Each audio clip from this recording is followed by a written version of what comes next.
Friend, इस video में पढ़ेंगे जो कक्षा 12वीं की गणित है उसका अध्याय 1 संबंध एवं फलन। तो दोस्तों समझेंगे संबंध एवं फलन के लिए तो देखिएगा जो आपका कक्षा 12वीं गणित का ये पहला अध्याय है, चैप्टर 1 है संबंध एवं फलन, जिसको हम रिलेशन एंड फंक्शन बोलते हैं। ठीक है दोस्तों, तो यह वीडियो इस अध्याय का भाग 1 है। ठीक है दोस्तों, संबंध एवं फलन का, तो इसके बारे में हम पढ़ेंगे। तो दोस्तों देखिए अध्याय का नाम क्या है, संबंध एवं फलन। तो दोस्तों सबसे पहले हम इसमें संबंध के बारे में पढ़ेंगे। ठीक है दोस्तों, अभी फलन की चर्चा नहीं करेंगे, अभी सबसे पहले हम संबंध के बारे में पढ़ रहे हैं। ठीक है दोस्तों, तो देखिएगा संबंध होता क्या है। सबसे पहले हमें यही समझना है कि संबंध है ये क्या कहलाता है। ठीक है दोस्तों, सबसे पहले हमें इसी संबंध के बारे में पढ़ना है। तो देखिएगा संबंध जो आपका बहुत यूजफुल वर्ड है, आपने कई बार इसको उपयोग भी किया होगा। संबंध अपने पारिवारिक संबंध भी जानते होंगे कि परिवार में किस तरीके का संबंध होता है ना। जैसा संबंध आपने देखा है कि पिता का संबंध पुत्र से होता है, पुत्र का संबंध पिता से होता है, भाई का संबंध बहन से होता है, बहन का संबंध भाई से होता है। ऐसे विभिन्न प्रकार के संबंध अपने पारिवारिक में होते हैं। ठीक है दोस्तों, तो यहाँ पे गणित की भाषा में संबंध क्या कहलाता है इसको आप विशेष रूप से समझिएगा। ठीक है दोस्तों, तो देखिए हम संबंध के बारे में बता रहे हैं आपके लिए। तो दोस्तों देखिए जैसे हमने यहाँ पे दो समुच्चय ले लिए हैं, समुच्चय के बारे में भी आपने कक्षा 11वीं में पढ़ा होगा, है ना। जैसे हमने यहाँ पे दो समुच्चय ले लिए, समुच्चय ए और समुच्चय बी। ठीक है दोस्तों, यहाँ पे हमने दो समुच्चय ले लिए हैं। यहाँ पे हमने इसके अवयव ले लिए 1 2 3 4 और यहाँ पे दोस्तों इसके अवयव ले लिए ए बी सी और डी। इनमें हम दोस्तों क्या करेंगे, रिलेशन दर्शाएंगे। ठीक है दोस्तों, तो देखिए 1 का संबंध हम किससे करेंगे, ए से, 2 का संबंध बी से, 3 का संबंध सी से, 4 का संबंध डी से। हमने यहाँ पे दोस्तों संबंध दर्शा दिया, तो इसी को हम क्या कहेंगे दोस्तों, संबंध करेंगे, जो कि आपका दो समुच्चयों के बीच का रिश्ता होता है। ठीक है ना। तो ये 1 का संबंध किसके साथ है, ए के साथ है, 2 का संबंध बी के साथ, 3 का संबंध सी के साथ, इसी प्रकार 4 का संबंध किसके साथ है दोस्तों, डी के साथ है। तो यहाँ पे हम दर्शाएं कि आपका रिलेशन, ठीक है दोस्तों, ए और बी के मध्य रिलेशन हो गया आपका, इस संबंध हो गया, इसे आर से दर्शाएंगे। क्या संबंध हो गया दोस्तों, आपके लिए मंझले पुस्तक में लिखना पड़ता है 1 का संबंध ए के साथ, तो दोस्तों लिखोगे 1 ए, है ना।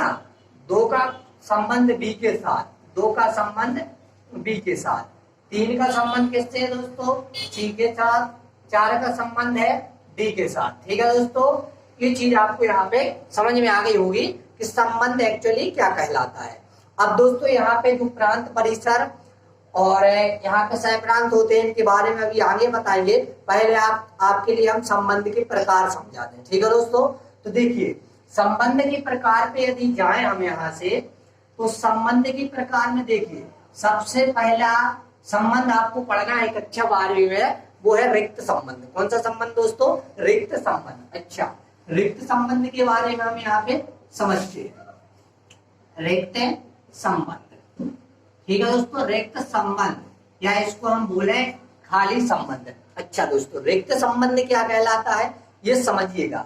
देखिए दोस्तों यहाँ पे हमने दो समुच्चय बना लिए, एक समुच्चय बना लिया ए, एक समुच्चय बना लिया बी। रिक्त संबंध समझना है, समुच्चय ए के अवयव समुच्चय बी के अवयव ले रहे हैं। समुच्चय ए के अवयव 1 2 3 4 है ना, इसके ए बी सी और डी। यहाँ पे देखिए हमने वही समुच्चय ले लिया है। अब आपको यहाँ पे रिक्त संबंध समझना है। तो दोस्तों रिक्त संबंध ये कहलाता है कि समुच्चय ए पर परिभाषित संबंध जिसका प्रत्येक अवयव है उसका समुच्चय बी से कोई संबंध ही ना हो। यहाँ पे दोस्तों हमने यहाँ पे देखिए ए और बी के मध्य कोई संबंध नहीं दर्शाया, कोई भी संबंध नहीं दर्शाया, मतलब क्या है, वो खाली है, कोई भी संबंध नहीं है ना। इसलिए इसको हम क्या कहेंगे, रिक्त संबंध। मतलब दो समुच्चय ऐसे ही बने हो सिंपल, उनके मध्य या कोई संबंध नहीं होता है, तो उसको हम बोलते हैं रिक्त संबंध।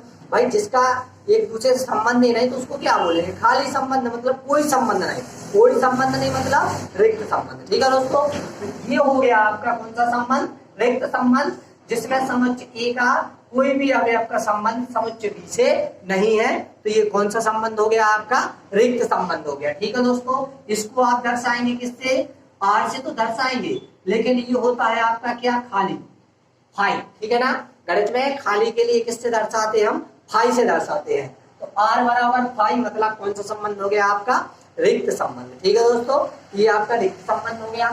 दूसरा महत्वपूर्ण संबंध आपके लिए पढ़ना है दोस्तों, सार्वत्रिक संबंध। कौन सा संबंध पढ़ना है, सार्वत्रिक संबंध। अब ये दोस्तों क्या कहलाता है, इसके बारे में समझिएगा। देखिए दोस्तों, यहाँ पे हमने दो समुच्चय बना लिए, एक समुच्चय ए बना लिया, एक समुच्चय बी बना लिया। बात को ध्यान से समझिएगा, ठीक है ना। यहाँ पे हम अच्छे से आपको बताते हैं, एक समुच्चय हमने ए बना लिया, एक समुच्चय हमने बी बना लिया। इसका अवयवी 1 2 3 4 ए बी सी डी। ये समुच्चय ए है, ये समुच्चय बी है।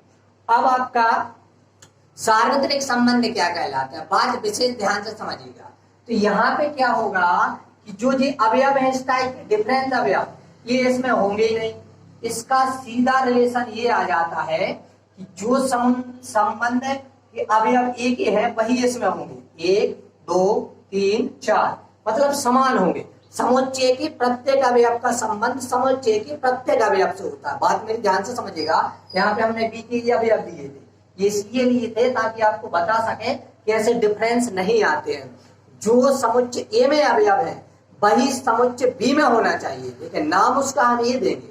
बात ध्यान से समझना, हम क्या बोल रहे हैं, समुच्चय ए का संबंध समुच्चय जो ए है इसके प्रत्येक अवयव से होता है, मतलब स्वयं का स्वयं से होता है। 1 का 1 से है, 2 का 2 से है, 3 का 3 से, 4 का 4 से है। मतलब ये क्या है, बिल्कुल जो समुच्चय ए के प्रत्येक अवयव है उनका संबंध समुच्चय ए के प्रत्येक अवयव से है। तो इस प्रकार का संबंध आपका सार्वत्रिक संबंध कहलाएगा। फिर से समझिएगा। देखिए दोस्तों, यहाँ पे हमने लिख दिए ए बी सी डी, ठीक है ना।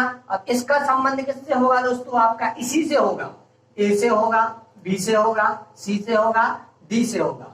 इस प्रकार के जो संबंध है ये कौन से संबंध कहलाएंगे, आपके सार्वत्रिक संबंध कहलाएंगे। मतलब दोस्तों उन अवयव हैं जो एक है, उन्हीं से उन्हीं का संबंध होता है, खुद से खुद का संबंध होता है। कौन सा संबंध हो गया, ये सार्वत्रिक संबंध हो गया। ये कैसे दर्शाओगे दोस्तों आप, आर बराबर, देखिए एक ही अवयव आ गए मतलब ए क्रॉस ए, है ना, कार्तीय गुणनफल के रूप में दर्शा देंगे। तो कौन सा संबंध हो गया दोस्तों, ये आपका सार्वत्रिक संबंध, ठीक है। तो इस प्रकार आपका रिक्त संबंध सार्वत्रिक संबंध हो गया है। अब आपको एक महत्वपूर्ण बात यहाँ पे ये याद रखना है कि जो हमने यहाँ पे संबंध बताए, रिक्त संबंध और सार्वत्रिक संबंध, आपके लिए प्रतियोगी परीक्षा में पूछा जा सकता है कि इन दोनों संबंध को क्या कहते हैं, ठीक है ना। इन दोनों संबंध को क्या कहते हैं, तो दोस्तों इन दोनों संबंध को हम तुच्छ संबंध कहते हैं। ध्यान रखिएगा, तुच्छ संबंध इन दोनों संबंधों के लिए, ठीक है दोस्तों, क्या कहते हैं हम, तुच्छ संबंध कहते हैं। किसके संबंध को तुच्छ संबंध कहते हैं, रिक्त संबंध और सार्वत्रिक संबंध को, ठीक है दोस्तों। चलिए अब आगे समझते हैं रिक्त संबंध सार्वत्रिक संबंध के बाद तीसरा महत्वपूर्ण संबंध है आपका, जिसका नाम है स्वतुल्य संबंध। स्वतुल्य संबंध, ठीक है दोस्तों। स्वतुल्य संबंध का मतलब ये होता है, देखिए ध्यान से समझिएगा, स्वतुल्य संबंध का मतलब है स्वयं का स्वयं से संबंध, ठीक है दोस्तों। स्वतुल्य संबंध का मतलब क्या है, स्वयं का स्वयं से संबंध, है ना दोस्तों। स्वयं का स्वयं से संबंध मतलब स्वयं का स्वयं से संबंध, मतलब स्वतुल्य संबंध। कैसे स्वयं का स्वयं से, है ना, ध्यान रखिएगा दोस्तों। देखिए तो ऐसे होता है स्वयं का स्वयं से संबंध, जैसे हमने यहाँ पे एक का संबंध रख दिया आर से, है ना, तो एक का संबंध एक से होना चाहिए, 2 का संबंध 2 से होना चाहिए, ए का संबंध ए से होना चाहिए, बी का संबंध बी से होना चाहिए। इस प्रकार का संबंध कहलाता है आपका स्वतुल्य संबंध। अब इसको लिख के कैसे दिखाओगे आप एग्जाम में, एग्जाम में आप लिख के ऐसे दिखाओगे कि 1 का संबंध 1 से, अवयव है जी काय के संबंध के, और मतलब संबंध रिलेशन, है ना। तो इस टाइप की यदि कंडीशन बन जाए, मतलब स्वयं का स्वयं से संबंध बन जाए, तो वो कहलाता है आपका स्वतुल्य संबंध, स्वयं का स्वयं से संबंध, ठीक है दोस्तों। आगे समझिए, फिर से समझिए एक बात। जैसे हमने यहाँ पे मान लीजिए लिख दिए क्या अवयव, ए और बी, सॉरी दोस्तों ए, है ना, और ए का ए से रिलेशन कर दिया, अवयव है आपके रिलेशन के संबंध है, तो ये स्वयं का स्वयं से संबंध स्वतुल्य संबंध, ठीक। चलिए दोस्तों अब ये समझ में आ गया होगा आपको, स्वयं का स्वयं से संबंध रखना है, बस ये याद रखिएगा, ठीक है। अब यहाँ पे हम देखते हैं चौथा महत्वपूर्ण संबंध, जिसका नाम है दोस्तों सम्मित संबंध। ठीक है ना, सम्मित संबंध क्या कहलाता है ये देखिएगा। सम्मित संबंध, अच्छा दोस्तों सम्मित संबंध में क्या कहलाता है, ये दोस्तों आपका समानता का संबंध होता है। समानता का संबंध मतलब सम्मित संबंध। अच्छा, समानता का संबंध मतलब सम्मित संबंध। कैसे समानता होती है इसमें, ये बात विशेष रूप से समझिएगा। देखिए भाई, सबसे पहले ये ऐसा होता है कि जैसे हमने कहा कि ए का संबंध है बी से, तो दोस्तों बी का संबंध होना चाहिए ए से। बस यही तो समानता का संबंध है ना। समानता का मतलब एक सा होना चाहिए। ए का संबंध बी से है तो बी का संबंध ए से होना चाहिए। एक का संबंध दो से है, दो का संबंध एक से होना चाहिए। तो कौन सा संबंध कहेगा, सम्मित संबंध। एक एग्जाम्पल और दोस्तों देखिए, जैसे हमने कहा कि भाई का संबंध है बहन से, है ना। भाई का संबंध है किससे दोस्तों, बहन से। कैसा संबंध है, भाई बहन का संबंध है। तो इसी को हम ऐसा कह दें भाई कि बहन का संबंध है भाई से, है तो भाई बहन ना, बात एक ही है।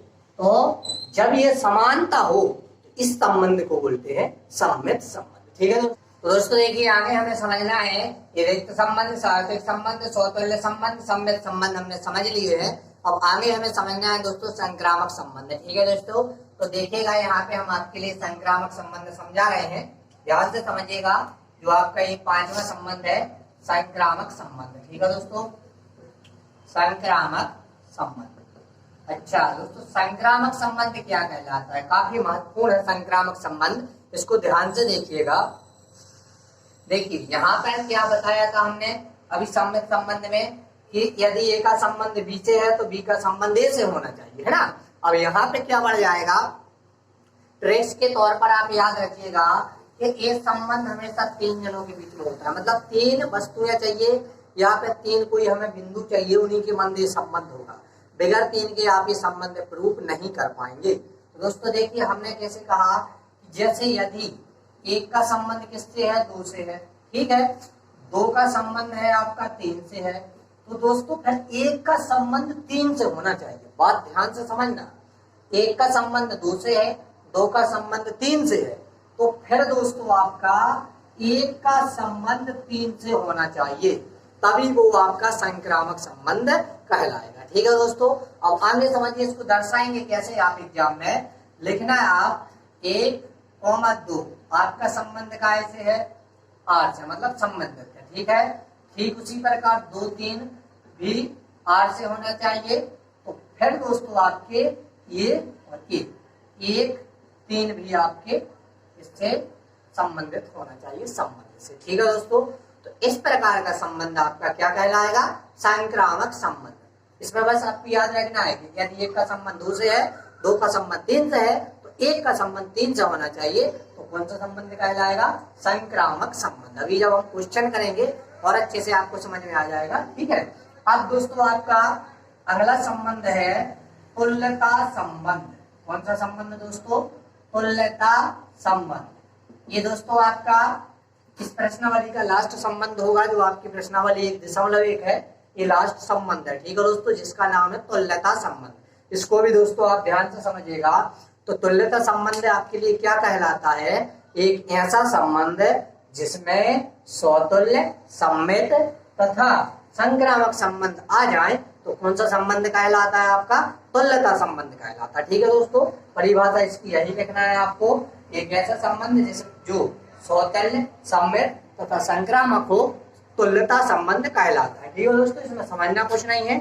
जब ये आपको प्रूफ करने आ जाए ना, तो आप बस ये तीनों कर दीजिएगा, स्वतुल्य, सम्मित और संक्रामक, उनको तीनों प्रूफ कर दीजिए। उसके बाद आप लास्ट में लिख दीजिएगा कि चूंकि आर स्वतुल्य, सम्मित तथा संक्रामक है, अतः आर तुल्यता संबंध है। ठीक है दोस्तों, तो तुल्यता संबंध की परिभाषा यही लिखिएगा, एक ऐसा संबंध जो स्वतुल्य, सम्मित तथा संक्रामक हो, तुल्यता संबंध कहलाता है। ठीक है दोस्तों, तो इस प्रकार आपके यहाँ पे सभी संबंध हमने कंप्लीट करा दिए। ठीक है दोस्तों, अब संबंध के बाद इसमें आपके लिए और महत्वपूर्ण चीजें समझना है, इनका आप पहले स्क्रीनशॉट ले लीजिएगा। संबंधों के बाद हम आपको आगे बताते हैं कि आपको यहाँ पे क्या क्या समझना है। ठीक है दोस्तों, तो आपने स्क्रीनशॉट ले लिया होगा, अब आगे हम आपके लिए जो इसमें समझा रहे हैं उनको विशेष रूप से समझिएगा, ठीक है दोस्तों। उनके बगैर आपने यहाँ पे जो सवाल है ना, उनको हल करना है तो आप नहीं कर पाओगे, ठीक है। और आप कक्षा 11वीं में पढ़ भी चुके हो, है ना, तो आपका रिवीजन भी हो जाएगा और कॉन्सेप्ट भी पूर्णतः क्लियर हो जाएगा, है ना दोस्तों। तो इसके लिए समझना भी काफी महत्वपूर्ण है। तो देखिएगा हम क्या समझाने वाले हैं।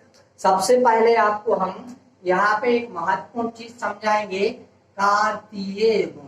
ये क्या कहलाता है दोस्तों, आपने कक्षा 11वीं में पढ़ा होगा कार्तीय गुण, रिवीजन हो जाएगा। अभी बताते हैं आपके लिए क्या कहलाता है। और कार्तीय गुणनफल, कार्तीय गुण और कार्तीय गुणनफल, ये आपको समझना है। उसके बाद दोस्तों आपको महत्वपूर्ण है ये प्रांत, है ना, सहप्रांत और परिसर, काफी इंपोर्टेंट है दोस्तों ये, है ना। प्रांत, सहप्रांत और परिसर, ये क्या कहलाते हैं, इनको ध्यान से समझिएगा। देखिएगा हम क्या करेंगे दोस्तों, सबसे पहले जैसे यहाँ पे हमने दो समुच्चय ले लिए, है ना। एक ले लिया हमने समुच्चय ए, एक ले लिया हमने यहाँ पे समुच्चय बी, ठीक है दोस्तों। समुच्चय ए के अवयव, समुच्चय बी के अवयव। जैसे हमने इसके यहाँ पे अवयव ले लिए कितने, 1 2 3 4, ए बी सी और डी। एक का संबंध हमने यहाँ पे दोस्तों दर्शा दिया है ए के साथ, 2 का दर्शा दिया बी के साथ, 3 का सी के साथ, 4 का डी के साथ, ठीक है ना। ये आपने संबंध दर्शा दिए। अब इसमें आपके लिए हम कार्तीय गुण और कार्तीय गुणनफल के पहले ये प्रांत, सहप्रांत, परिसर समझा रहे हैं ना, ध्यान से समझिएगा। तो दोस्तों जो समुच्चय ये है, ये आपका क्या कहलाएगा, है ना, क्या कहलाएगा आपका, ये प्रांत कहलाएगा। यदि आपने पढ़ा होगा तो आप समझ पा रहे होंगे बात को। और जो समुच्चय बी के अवयव हैं उनको हम सहप्रांत बोलते हैं, है ना। समुच्चय ए के अवयव को क्या बोलते हैं, प्रांत, समुच्चय बी के अवयव को क्या बोलते हैं, सहप्रांत बोलते हैं। अब दोस्तों एक और चीज है इसमें परिसर, रेंज, है ना, ये क्या कहलाती है, इसको भी ध्यान से समझना है। तो जैसे आपके लिए पहले प्रांत और सहप्रांत समझ में आ गए ना, तो परिसर बिल्कुल आसान है। परिसर की परिभाषा ये होती है कि समुच्चय ए और बी में यदि संबंध है तो जो संबंध समुच्चय ए के प्रत्येक अवयव का समुच्चय बी के अवयवों से है उन्हीं को हम परिसर कहते हैं। मतलब दोस्तों जैसे एक का संबंध ए से है तो ए परिसर हो गया, 2 का संबंध बी से है तो आपका बी परिसर हो गया, 3 का संबंध सी से है तो सी परिसर हो गया, 4 का संबंध डी से है तो डी परिसर हो गया। अब इनको हम लिखेंगे कैसे, सबसे पहले तो दोस्तों यहाँ पे आपको इनका आर लिखना पड़ेगा, तब दोस्तों आप आर के प्रांत लिख पाओगे, परिसर लिख पाओगे और सहप्रांत लिख पाओगे। तो यहाँ पे हम आर बता दें, ये आर क्या निकला है आपका, है ना। तो आर देखिएगा, एक का संबंध ए के साथ, 2 का संबंध बी के साथ, अभी बताया था पहले जो उदाहरण है, 3 का संबंध सी के साथ, 4 का संबंध डी के साथ, ठीक है दोस्तों। अब आपको इनके निकालना है क्या, प्रांत, सहप्रांत, परिसर, ठीक है दोस्तों। तो यहाँ पे हम आपको बताते हैं, है ना। लिखेंगे आप हेडिंग आर के प्रांत, आर के प्रांत क्या होंगे, है ना, ये देखिएगा। पहले वाले समुच्चय ए के अवयव क्या कहलाएंगे आपके, ये प्रांत कहलाएंगे। कौन कौन से हैं, 1 2 3 4, ये आपके क्या होगा दोस्तों, प्रांत। सहप्रांत समुच्चय बी के अवयव कौन कौन से हैं, ए बी सी डी। परिसर क्या कहलाते हैं, समुच्चय ए का जो अवयव है उनका समुच्चय बी से किन किन अवयवों से संबंधित है, वे सभी अवयव आपके क्या कहलाते हैं, परिसर कहलाते हैं, ठीक है। जैसे यहाँ पे ई लिख देते हम और ई खाली रहता तो ई नहीं आता परिसर में, ठीक है, ये ध्यान रखना, ठीक। तो यहाँ पे क्या होगा परिसर में, ए बी सी डी। तो दोस्तों इस प्रकार आपके लिए हमने प्रांत, सहप्रांत और परिसर निकालना सिखा दिए है। अब आगे आपको ये सीखना है कार्तीय गुण और कार्तीय गुणनफल क्या कहलाता है, इनको ध्यान से समझिएगा। तो दोस्तों देखिए, जैसे हमने मान लीजिए ए बराबर एक समुच्चय ले लिया 1 2, बी बराबर ले लिया हमने यहाँ पे 5 6, ठीक है। अब आपको यहाँ पे निकालना क्या है, कार्तीय गुण। तो दोस्तों कार्तीय गुण के पहले आप यदि कार्तीय गुणनफल निकाल लोगे ना तो बिल्कुल आसान बन जाएगा। कार्तीय गुणनफल क्या कहलाता है, यहाँ पे जैसे हम बात करें तो ए और बी का कार्तीय गुणनफल निकाल लोगे ना, ए क्रॉस बी, है ना। ए क्रॉस बी, ए क्रॉस बी निकाल लोगे तो आप पे बन जाएगा। देखिए ए क्रॉस बी कैसे निकाला जाता है, 1 का 5 से, 1 का 6 से, 2 का 5 से, 2 का 6 से। ध्यान से समझिएगा, आपने पूरा कक्षा 11वीं में पढ़ा है कि किस तरीके से हम गुणनफल निकालते हैं। देखिए फिर से 1 का 5 से, 1 का 6 से, 2 का 5 से, 2 का 6 से, वही तो लिखना है ना। तो लिख देंगे हम 1 का 5 से, 1 का 6 से,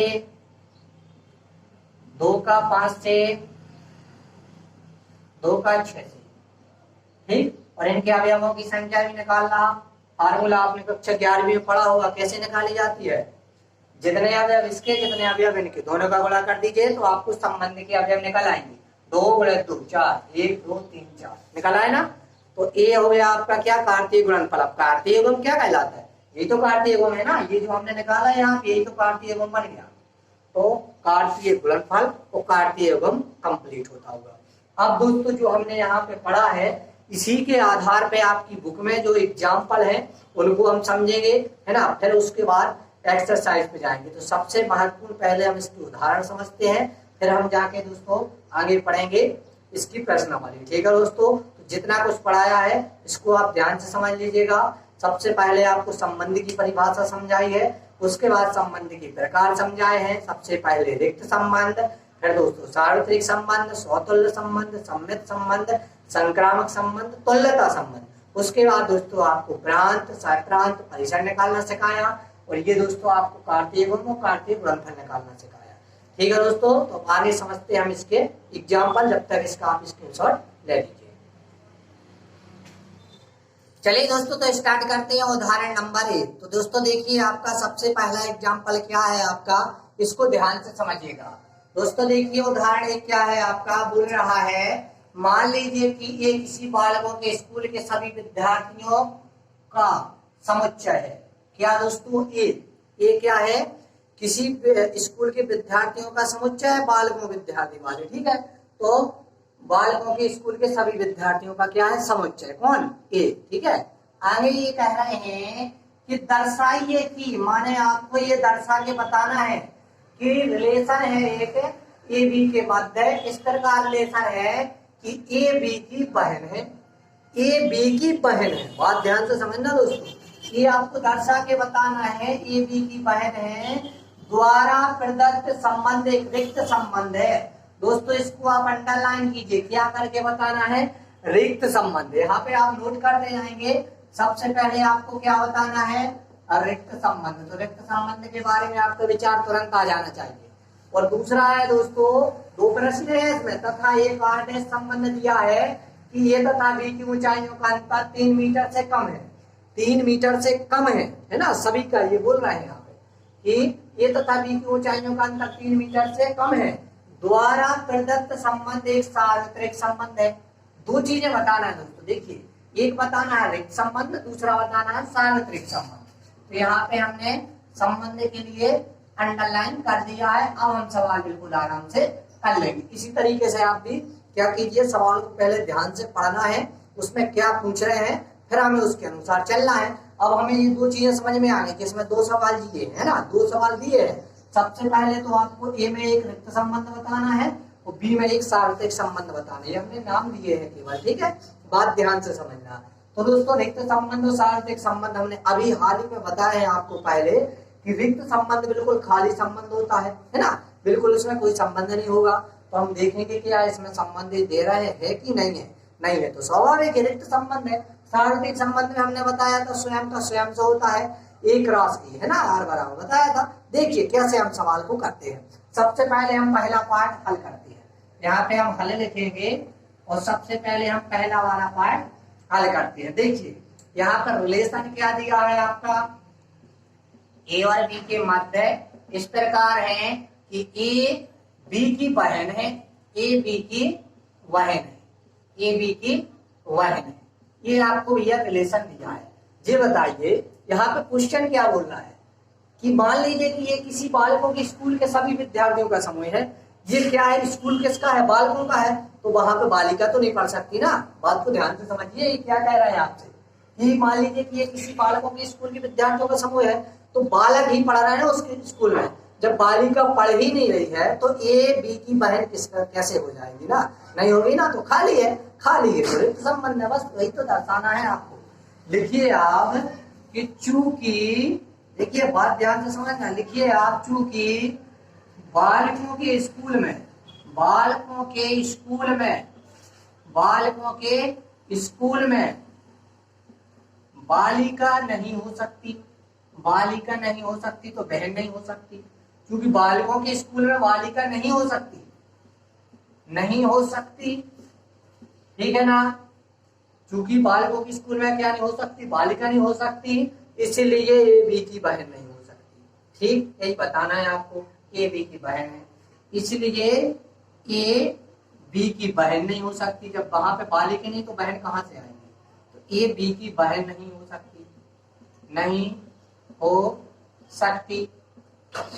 अब ये बताइए, जब बालकों के स्कूल में बालिका नहीं है तो ए बी की बहन नहीं हो सकती, जब ए बी की बहन नहीं हो सकती तो इसमें संबंध क्या है, कोई संबंध नहीं भाई, वो तो खाली है। जब खाली है तो आप लिख दीजिए कि, है ना, आर बराबर क्या है, खाली है, कोई संबंध ही नहीं है ना, अतः आर एक रिक्त संबंध है, या जो आपको यहाँ पे बता रहे हैं एक रिक्त संबंध है, ठीक है ना, अतः रिक्त संबंध है, अतः आर रिक्त संबंध है, अतः आर क्या है, रिक्त संबंध है। समझ में आ गया ना क्वेश्चन किस तरीके से हमने किया है। सबसे पहले आपके लिए हमने जो पॉइंट मेन बताया उसको ध्यान से चलिए, दो पार्ट प्रूव करना, रिक्त संबंध तो हो गया, अब आपको करना है सार्थक संबंध। सवाल भी दूसरा है, सवाल क्या दूसरा है, ये आर डैश है, यहाँ पे आर था, बात ध्यान से समझिएगा, तो इसको हम यहाँ पे बताना शुरू करते हैं। देखिए यहाँ पे आपको हम बता रहे हैं ये दूसरा पोर्शन, ठीक है ना, दूसरा पोर्शन आपको ये दे रहे हैं आपके लिए, यहाँ पे आर डैश दे रहा है दोस्तों, है ना, आर डैश दे रहा है, देखिए आर डैश बराबर, ठीक है, यहाँ तक आपको लिखना पड़ेगा, ठीक है। तो यहाँ पे लिखते हैं हम आर डैश बराबर, क्या संबंध दिया है वो लिख दीजिए आप, आर डैश बराबर ए बी, ठीक है ना। ए बी किस प्रकार दिए हैं, इस प्रकार दिए हैं कि ए तथा बी की ऊंचाइयों, है ना दोस्तों, ए तथा बी की ऊंचाइयों का अंतर, बिल्कुल देख के करना है क्वेश्चन में, अंतर 3 मीटर से कम है, 3 मीटर से कम है, ये आपको क्या दे रहे हैं, संबंध दे रहे हैं। तो इन्होंने स्पष्ट कर दिया भाई कि 3 मीटर से कम है, मतलब जब 3 मीटर से कम है तो एक क्रॉस है ना, उसी का संबंध उसी से होगा, है ना। और लिख दिए ना आप कि चूंकि आपका, है ना, यहाँ पे लिखिए स्पष्ट है, स्पष्ट है कि, क्या स्पष्ट है, ये स्पष्ट है कि अंतर 3 है ना, यहाँ पे बोल रहा है ना कि यह स्पष्ट है कि ए तथा बी की ऊंचाइयों का अंतर 3 मीटर से कम है। जब कम है तो भैया आप समझ ही गए होंगे, है ना, कि स्पष्ट हो गया कि आर बराबर ए क्रॉस ए, और यहाँ पे चूंकि आर डैश से दर्शा रहे थे तो आर डैश दर्शा दीजिए, ठीक है, और बाद में लिख दीजिएगा कि अतः आर एक कैसा है, सार्वत्रिक संबंध है, सार्वत्रिक संबंध है। तो दोस्तों इस प्रकार आपको एग्जाम्पल 1 कंप्लीट होता हुआ, फिर से देखिएगा आपको करना क्या है कि चूंकि स्कूल आपका क्या था, बालकों का, तो वहां पे बालिका नहीं पढ़ सकती, जब बालिका नहीं पढ़ सकती भाई तो ए बी की बहन हो ही नहीं सकती, है ना, जब ए बी की बहन नहीं हो सकती तो संबंध खाली है, कोई संबंध ही नहीं है, और जब संबंध खाली नहीं है तो वह रिक्त संबंध है। दूसरा आपको सार्थक संबंध बताना था, ये यहाँ वाला, तो यहाँ पे हमने स्पष्ट कर दिया था कि तथा बी की ऊंचाई का अंतर 3 मीटर है, स्पष्ट है तो बिल्कुल संबंध उसका स्वयं से हो जाएगा। तो जब स्वयं से संबंध हो जाएगा तो ये आर डैश बराबर एक राशि की स्थिति बन जाएगी और संबंध सार्थक संबंध हो जाएगा। दोस्तों यदि आपके लिए ये एग्जाम्पल समझ में आया है तो प्लीज वीडियो को लाइक जरूर कीजिएगा, और आपको यदि समझ में नहीं आ रहा है या कोई प्रॉब्लम जा रही है तो आप कमेंट में जरूर बताइएगा।